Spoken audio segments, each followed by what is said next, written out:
Welcome to the Seek Wisdom podcast, where we talk with others who love Jesus about wisdom in the faith. I'm your host, Nehemiah, and today we have Pastor Sam with us. Thanks for being here, I do, man. Thank you for having me, man. This is an honor. Yeah, I'm excited, nervous, all the different things. I love it. That sounds good.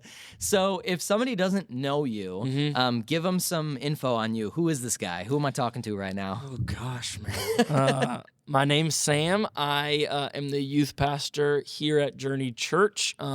Before this, I was a youth pastor in the south side of Chicago. That's where I met my amazing wife. Super cool. Erica, she did not want to be my wife when we first met. She actually said I was a walking red flag. Oh my but gosh, you know, that's so funny. Times change things, and we're married, have a beautiful 1-year-old daughter. Before Chicago, I was a youth pastor in Budapest, Hungary as a missionary. That's sick. So did that for a year and a half, and again, so amazing. So I think overall, youth ministry has been, I think 3 here, 2 in Chicago, 18 months out in Hungary. So, we're 6 years, 7 years. I love that. I'm 29, about to be 30. Hey. Scary. Yeah.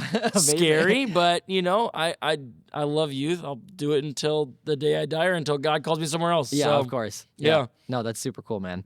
Awesome. Well, the thing that I wanted to talk to you about today, the topic, is the balance between doing your part and relying on God.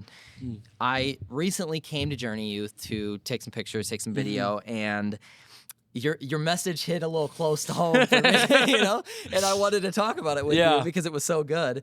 I'm probably going to butcher this quote a little bit, so bear with me, but you recently said in one of your messages that if you are a believer in Jesus and you're trying to do it on your own, your life, your circumstances, your whatever you're struggling with, if you're trying to do that on your own, instead of relying on God, you will be more tired, more weary than the non-believer. To contest that situation, how do we as believers rely on God? I know this is kind of a basic question, but I almost feel this tension sometimes of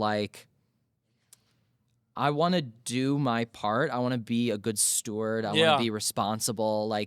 I don't want to be okay, God, I'm going to sit on the couch with a bag of Doritos and I hope that you just make my life good. Exactly. So, what are some of your strategies, your tips, if you will, personally as a pastor? How do we rely on God?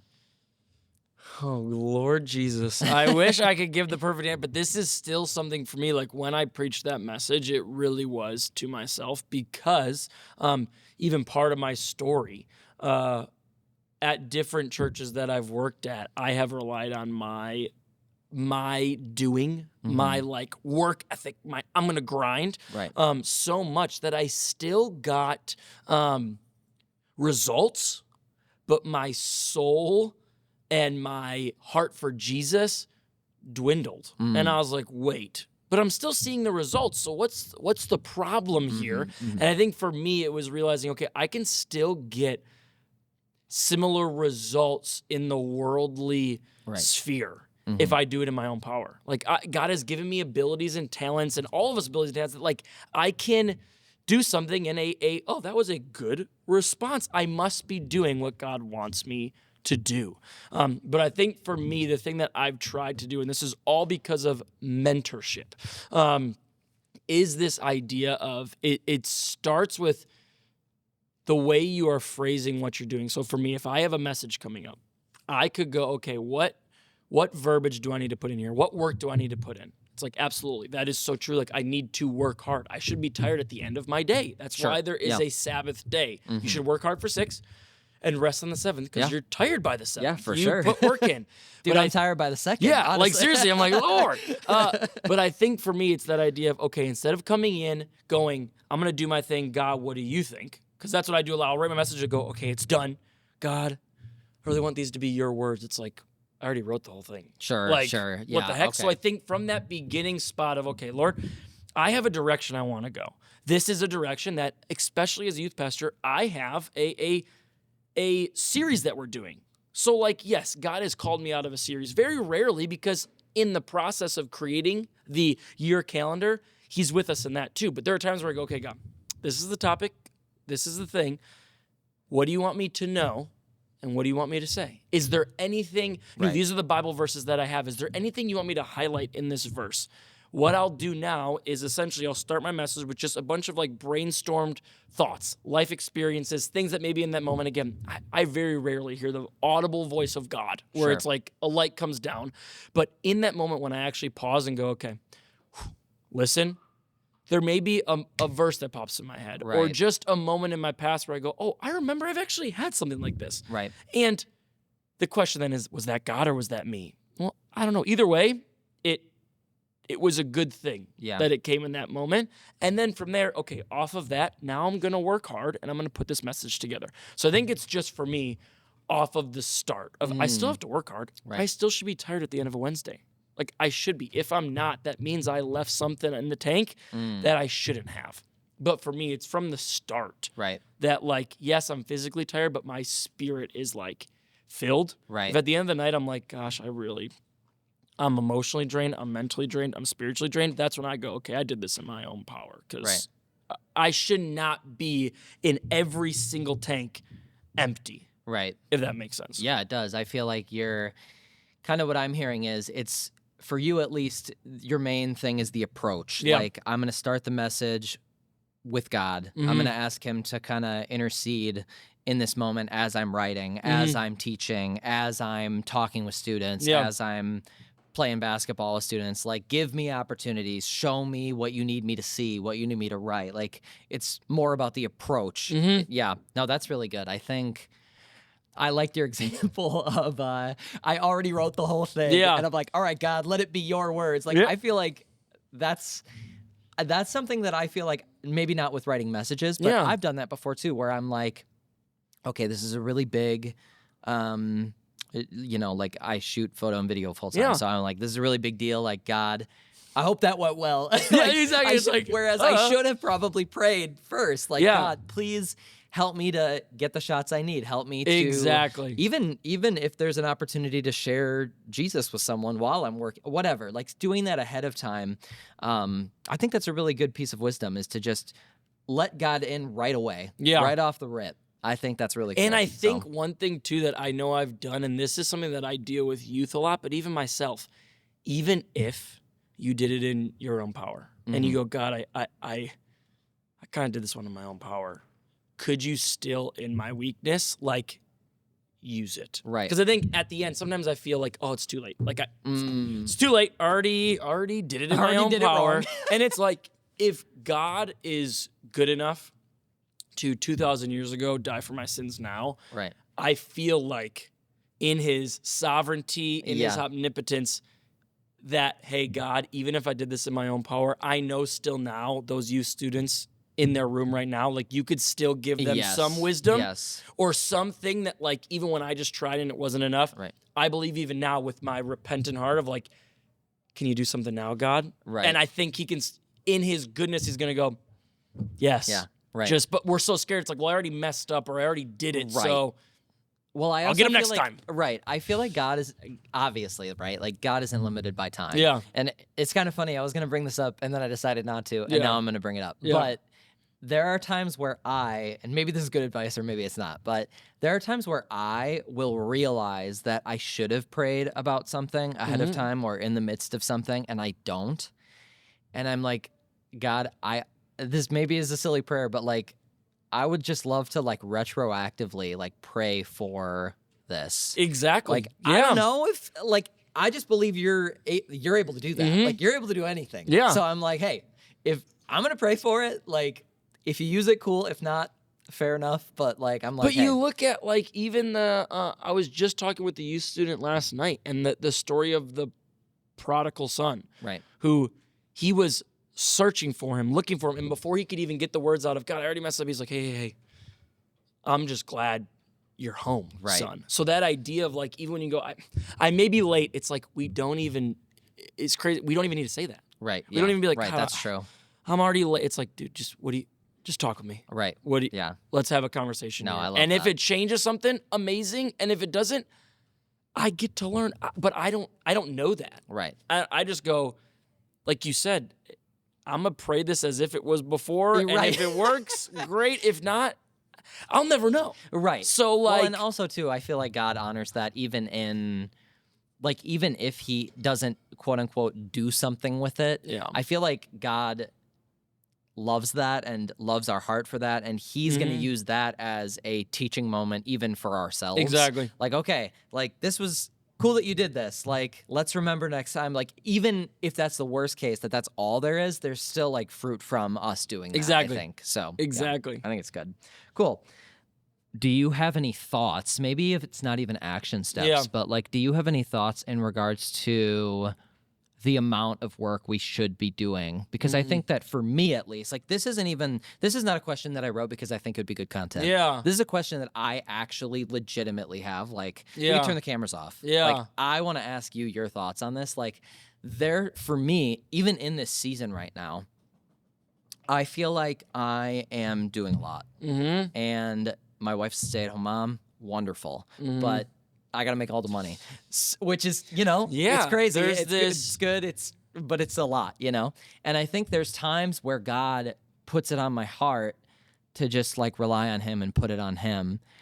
And I'm like, I'm open to that, but I don't know what that means. Yeah. Like, I feel like I have a lot to do. Yeah. And I feel like I have a responsibility to my wife, to my kids, to whatever, to do a lot of stuff. Like, I got to work hard so that we can, whatever, be where we should be. I don't know. Yeah. Whatever. Yeah. And so I guess my question for you, legit, like personally, is like, do you have any thoughts? Do you have any opinions or advice for like, where is that balance of like the actual physical workload? Like, do you have any tips for your balance of like how much we should be doing?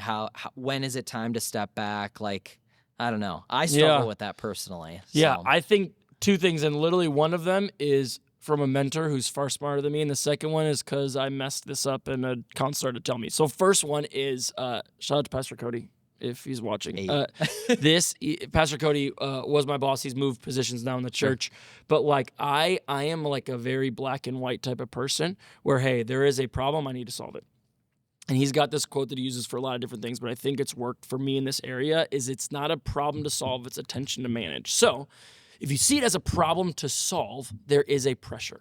If there is a problem like, hey, this audio thing is not working, I need to fix it. And until it's fixed, this is a problem. The thing with something like this is you can't fix it. Because in this season, you may figure it out. And then the next season comes around and there's a problem again. And it's just going to be problem, solve, problem, solve, problem, solve, problem, solve. And I don't know for you, but for school, for me, the most like draining thing was math because it was a problem. I solved it. And then guess what comes next? Number 2. And then number 3, and it's a different one. And I solved this one, but this one is different numbers. It's never and ending. Different. Right. It's never the same solution. It's never the same answer. So I'm like, oh my God. So when I look at it as a tension to manage, I look at in a counseling session that I had, I brought that up to him, and we do a lot of, with my counselor, just a lot of listening. So honestly, I go, like, if you were to tell me a lot of my counseling is just sitting and like my counselor guiding me in just different, I'm a very creative person, very imagine driven. Like I just see things in images sometimes. Sure. I know it makes me sound crazy, but just like that, it helps me. I'm a photographer. I get it. It helps me. So I thought of a person that walks a tightrope. Of that idea of you have the stick and it's this balance thing. If I see that as a problem, every step, you'll never take another step because, the reality is there's a flow to it. So in a tension, you are going, okay, one step, leaned a little bit too much here. Let's balance it back out. Okay, this one I went here. But you don't see it as a problem. You're just going, hey, I'm just taking another step. And every step I take, I may need to lean a little more this way. Right. And if I do this, but the pressure has gone off now of, this is not a problem. It's, this is life. Right. And it's a tension I need to manage. And maybe I'll figure it out really good. But then we have another kid. Oh, shoot. Like, okay, let me figure this out. Take a step. And I think that helped me take the pressure off. And then another one was in counseling. When I was in Budapest, long story short, first day I landed, I was rushed to the hospital, in the hospital for 90 days, almost went septic. Like it was... I was so glad that I was like oblivious to what a lot of words meant. Again, in Hungary, they're speaking Hungarian. I don't know what's going on. It's a different type of hospital. So I'm just like, ugh. And there was moments where they were saying I was a few hours away from going septic. Like it was bad. I had to have surgery. I'll send you a picture. I lost like 45 pounds and there ain't a lot on me.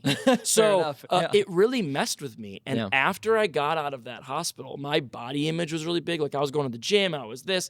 So I was like, oh, I'm not who I am anymore. So I started going to the gym right away, drinking so much caffeine, working out 2 hours a day after I had lost so much. And after about a month, I was in the gym. It was 9 o'clock. I was like, I still need to go. I got to hit the gym.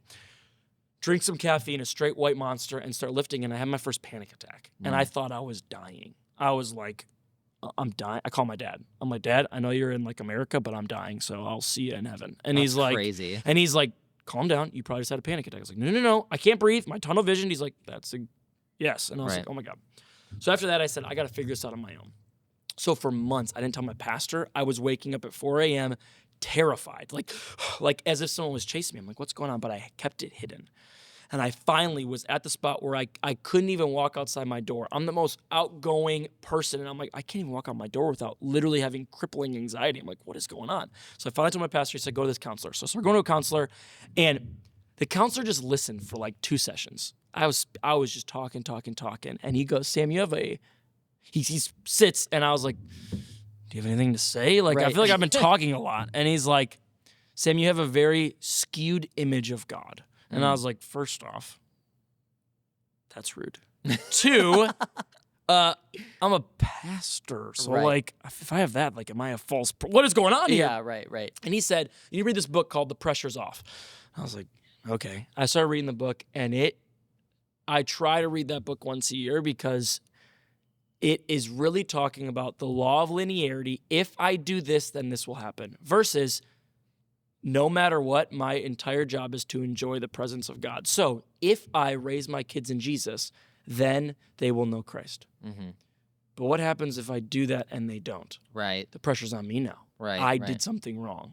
But this side of, I just love Jesus so much and I'm going to share it with my kids and I'm going to trust that whatever happens, Jesus has got it and I want to find fulfillment in him, even if they don't. Yeah. So just that idea for me of, both of those blend so good together of like the pressure being off, it genuinely isn't on me. So why do I preach messages? I preach messages so kids will get saved. No.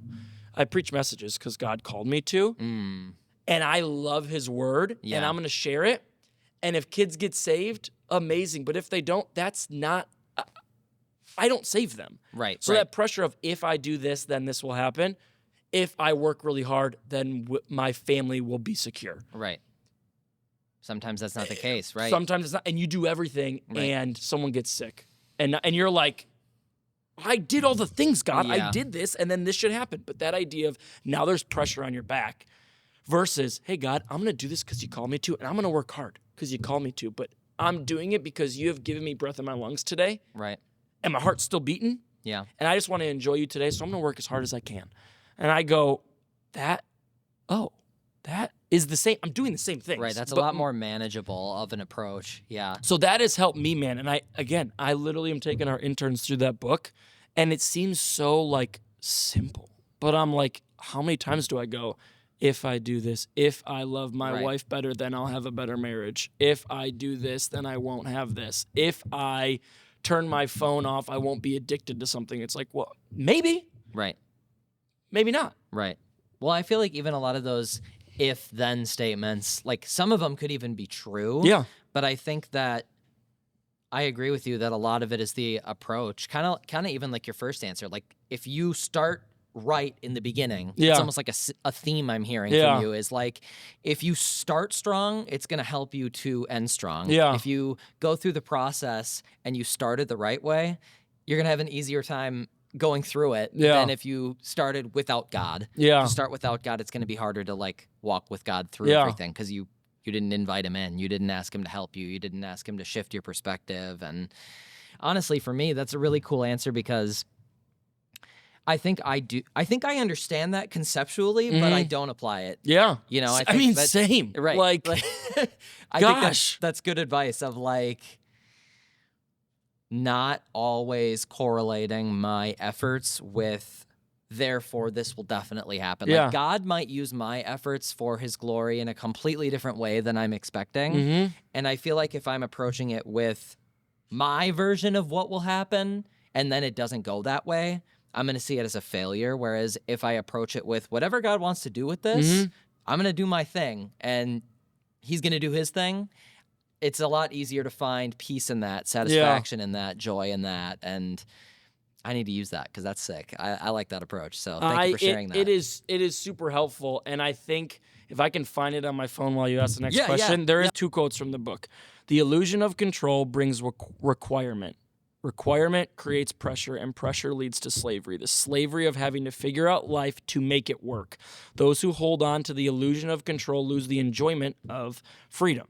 And then what's missing in your walk with God is not more obedience, more discipline, more blessing, more ministry, more emotional security, more prayer, more self-esteem, but a genuine, deep enjoyment of God. And I think that's the 2 different lives of more. If I work harder, if I work more, if I do this, if I do that, then something's got to happen, right? Right. And it's like, no, because if your requirement brings pressure, okay, I'm required to do this. I'm required to do this, and then this will happen. But the pressure's there now. Now pressure with time creates this. You are a slave to pressure. Right. You are a slave to the illusion that you have in your brain that if I do this, Right. then this should happen, right? Yeah, a lot of these things aren't actually cause and effect. Yeah. It's almost like... I wish they were. Right. That would make a lot more sense. Right. Yeah, I actually just had another talk with Brooke before this, Brooke Bermudez, and she brought up a point of how sometimes we're in seasons of waiting, seasons of sacrifice, and we ask God, like, hey, like I'm in this waiting because I need to either do this or this, and I don't want to make the wrong call. Like as a believer, I'm asking you, God, give me an answer here so I can like follow your will for my life. And I think that logic in our brain tells us like, I'm going to approach God, so of course he'll tell me. Yeah. And sometimes the answer is, I'm not giving you an answer right now because I have something to teach you in this season of waiting. Like you're not in this season of waiting because you're not making a call yet. You're in this season of waiting because I have something for you in it. Yeah. So like sometimes it feels like we in this season of waiting, we're not quite where we should be. Yeah. You know what I mean? Like I should be here. Like the cause and effect thing. Like if I do this, it'll be this. Like logically it's cut and dry. It's like, all right, I got to make a decision and then we're good. We're there. And with God, sometimes it's not quite that simple. Sometimes he wants to teach us something. Sometimes he wants to use our efforts a way that we did not expect. And I think that if we, like you said, learn to just enjoy God's presence, learn to trust him more, learn to just all these things, that we are going to find a greater contentment, a greater peace, a greater joy in doing his work, in doing even the work that he's just called us to do in general, like, because we just trust him and he's great. So as long as we can rest in that, we're going to probably be good. I think the best, because it got, the thing I love about the Bible is a lot of things, right? It's obviously God's word. I love it. But the one thing I love is it's legit just like real humans trying to like figure out this journey. Right. And we see their mess up so clearly. Yeah. Like you look at the story of the Israelites. Literally, I mean, he literally parted the Red Sea. Right. They walked through it and 700 years of slavery. Like what? Yeah, I That's can't even insane. like fathom that. And then this has happened, or it was 400. One of the two, I forgot which, 400 or 700. Either a lot of years. A lot. Yeah, a lot of years. But that happens, and then we look, and if you map it out at the pace they would have walked, the walk from there to the Promised Land was roughly between 1 week to 2 weeks. Okay. It took 40 years. Why? Again, hindsight's 20/20, Right. right? They needed to realize that just like I needed to rely on him getting us through that, we needed to rely on him to get us to the Promised Land. What is constantly happening in the 40 years? Them taking it into their own hands. Oh, we're going to do this. What did he say? How many times did he say? The manna will be there. Okay? The manna will be there. Stop taking extra. If you take extra, it's going to be spoiled. What do they do? Well, tomorrow, I don't know if we'll have enough for tomorrow, so let's take a little extra. Right. What happened? Spoiled. How many time and time again, try to take it in their own hands. Take it into their own hands. take it on their own. So a 2-week journey is what it was supposed to be.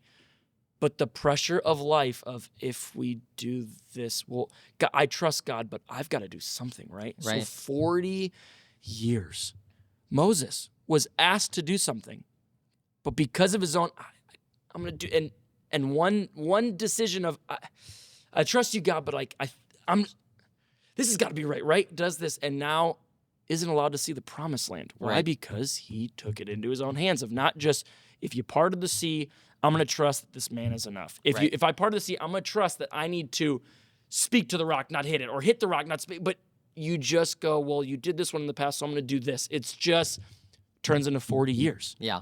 If they would have just, and I think I like to say to me, if I would have just, how many things could have went a lot shorter for me if I would have just been like, you know what, God, I don't get it. But I'm gonna stop trying to freaking figure this out myself, because every time I try to figure it out myself, I break it more. Yeah. Like and then instead of 9 months of me trying to figure something out, it took me 2 years. Right. It took me 2 years to forgive this person because I tried to do it in my own power, or doing enough exercises. It's like no, it would have taken 2 weeks if I would have just been like, God, can you help me forgive this person? Right. But it took 2 years, and God still did it in His goodness. But He's like, it took 40 years, guys. It could have taken 2 weeks. Right. But He's like, all right, I'll just let you hang out in that weariness, I guess. Yeah. Because you don't want to just give it to me. and then they're at the lowest. Like, God, we need you again. Okay, I'm here. And I haven't left, actually. Yeah, I've been here. You went away and did your own thing. And I'm still here. And then Yeah. guess what? In literally 2 days later, 40 days later, in 40 days, they went from God giving you everything to a golden calf built. Right. How do you even build a golden calf? 40 days. Yeah, it's and Moses crazy. comes down like, yo, I just experienced God this crazy. What the heck? Yeah. And he's like, oh, they built a calf. Why? Because they couldn't trust that. I'm just going to trust that even though you're the invisible God, Right. we've got to see something. We've got to see it. It's crazy to me that they felt like they needed that, by the way, with all of the insane, they literally, if you haven't seen The Prince of Egypt, you got to see The Prince great of music, Egypt. It's goated. Goated. Soundtrack, Yes, all of it. all of it. It's spectacular. If you're sitting here thinking to yourself, man, Christian media is so cringy. Not this one. Not this one. Prince of Egypt is insane. Oh. So good. I just rewatched it 2 months ago. It's amazing. But in my that's the closest I feel like I've seen, obviously, to what it may have looked like. You see the Red Sea parted, and that's not enough for you. I'm asking, all I want is like a Gideon sight. Give me a wet lamb, and they got to see an entire just boom, a whole sea just get split and walk through it with the whales. If you've seen The Prince of Egypt, you know what I'm talking about. But I'm Beautiful. just man. But then I go, and I used to go, gosh, they suck. Yeah. And then I go, and then I sit there and I go, I've seen my grandpa's life completely transformed. Mm-hmm. When my mom says the way that she grew up just with my grandpa not knowing Jesus was a not the best household. Right. And for me to see my grandpa now and go, that's a 180 shift. Mm-hmm. And then me not believe that he can do this in my life, Right. I go, it's the same age-old problem. Adam and Eve. Mm-hmm. He gave us everything. Yeah. Life. Everything. No death, no sickness, no shame. And what did we do? We took it into our own hands Mm-hmm. because the serpent said, oh, you want to be like God. You want to be in control. Right. You want to know the if, then the then. If you do this, then what? If Right. you eat the fruit, then you will be like God, Right. knowing good and evil. So what do? I want to, boom. And then what's introduced? Pressure. Yeah. There was no, Nope. it wasn't there. It wasn't created. We weren't supposed to have it. It's and now crazy. since then to now, all of us, I trust you, God, but I got to do this one. It's Yeah. I wish we just learned. But he's so Yeah. patient and he's so kind. And the amount of times that I've gone to Jesus has been like, God, I'm so sorry. And he just to feel that, I've forgiven you, son. And I'm like, how? I've messed up 1,000. Yeah. It doesn't make sense. But No. that's where the enjoyment of God of Yeah. Yeah. and yet you forgive me? Mm-hmm. what the heck? Yeah, it's what am cool. I doing here? Yeah. I think it's easy to take for granted too, and it's like I always love that verse from Paul where I don't remember what book it's in, but where he says like like God's gonna keep forgiving us, so should we just go on sinning then? Like, of course not. No. Like it's an obvious thing, but just like it's crazy to me that can even be said. Like to even have the thought of like, well, we could just in theory go off sinning all the time because he's going to forgive us anyway. Like, obviously we shouldn't do that. Yeah. But it's crazy that his forgiveness even would reach that far. Like, he is so willing to forgive. He is so willing to love us unconditionally that's even an option for him to discuss. You know what I mean? Like, It's crazy. it is. It's crazy. And yet, we don't trust that God. Yes. At times. Yeah. It's wild. Ugh. Well, thank you so much for being on. That was sick. Yeah. And I feel like I just want to talk to you more in general. I know. But this was I've said fun. that before. I'm Yes. like, what the heck, bro? The more we hang on, I'm like, we just got to go, I don't know what. Yes. Something. Let this be an encouragement to you guys, too, if you're listening. Like, talk to your pastors, talk to your peers, talk to people above, beneath you in position, in age, in experience. Like, I just feel like I've interviewed some people younger than me, some people older than me, some people who are in full-time ministry, some people who are even doing way less ministry capacity than I am. And I just feel like every time that I talk to someone for more than a, hey, how you doing? Like, yeah, exactly. there's just so much rich wisdom that you can gain from it, and just camaraderie. It's cool. It's fun. Yeah. So thank you for being here. Thank Yeah. you, man. And thank you for doing what you do. I think the first episode that I had seen of this podcast, it did. And this is you see that people are like, oh, I got to start a podcast. This one felt to me that like it really is, and I know it sounds cliche, it's really just you sitting down with people and having real conversation. And I think that's the piece of like, we don't do that as much. Yeah. And I think it's really cool that people get to see that. Yeah. Because it really is just normal people. Yeah. Like you can have a vision of somebody, whether, they're a pastor or they're this old, oh my gosh, they must be the wisest person ever. And it's like, honestly, we're just humans trying to figure out this thing. Right. And then you go, oh, we're all human. Yes. And we all do dumb stuff and say what we shouldn't say and then don't say what we should say. And it's like, yeah, that's life. And I think that's something where I go, I look up to mentors, and then the more I get to know them, the reason I appreciate them and the reason I honor them is because they show the side of, I'm not perfect. Yeah. And I think it's cool that you've created a safe place for people to feel like, I don't got to have all the answers. No. Like everything we talked about today was taught to me, either because I sucked at it and someone had to call me out, or a mentor encouraged me. Yeah. So it's like, that's kind of how you want to gain wisdom? Yeah. Go ask questions and then mess up a lot. We all do the messing up a Yeah. lot. We just need to go ask the questions. Yes. So yeah, I mean, Yeah. I mean, when I started this, I was living in Seattle we helped out with a church plant out there for a little over 3 years. Yeah. And right before we left, I had some coffee meetings with people from the church who I just was like, hey, I'm not going to see you for probably a while because we're moving back to Wisconsin. I would love to get coffee with you and just talk about Jesus, talk about life, whatever. Like, I feel like I haven't had a chance because I've been so busy.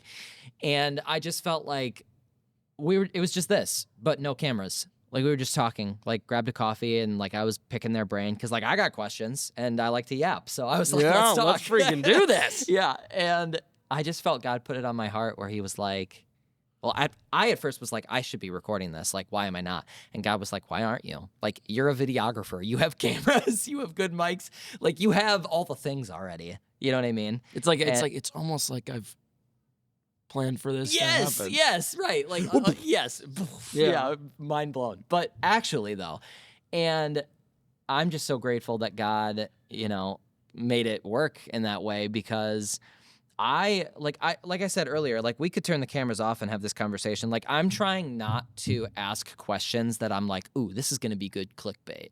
I'm asking questions. I'm like, I have this question. Mm-hmm. Like, I sat down with Pastor Kevin earlier this year, and I was like, okay, how often do I get to sit down one-on-one with Pastor Kevin? Not a lot. Yeah. So I should ask him stuff that I need to ask a pastor about. Yeah. And same with you. I'm like, you had this message recently that I referenced a Yeah. couple times, and I'm like, man, like that hit close to home. Like I want to talk about that Yeah. because I have questions. And so for me, like I think part of the like authenticity feeling is that I'm genuinely like actually asking questions. Yeah, like we would have this same conversation if we went and grabbed coffee or we're hanging right. out at the house. Yeah, like I am at least trying to not ask questions that some of these probably are cool Yeah. clips, but like sometimes I fear that once I am editing, like maybe I could have asked better questions for like performance stuff, but I'm like, I don't know. Like when I sit down, I'm just like, no, that's not what I need to ask. I need to ask about stuff that's going to help me grow because even if no one watches this, like I'll grow from it. Exactly. So let me. I know I let me did. grow. So that yeah. no, bro, you're doing an awesome thing, and I'm excited to keep watching. I was gonna say getting Pastor Kevin on here, but you already you got the heavy hitter, I bro. talked to him. It's I all said, downhill yeah. from there, right? Like, geez, I'm That's just so funny. Yeah. No, I asked him recently too. I was like, yeah, I think he's open to doing another one at some point. So, but yes, cool. Well, if someone wants to hear more from you, more from Journey Youth, where can they go? Where can they find more of that? jeez.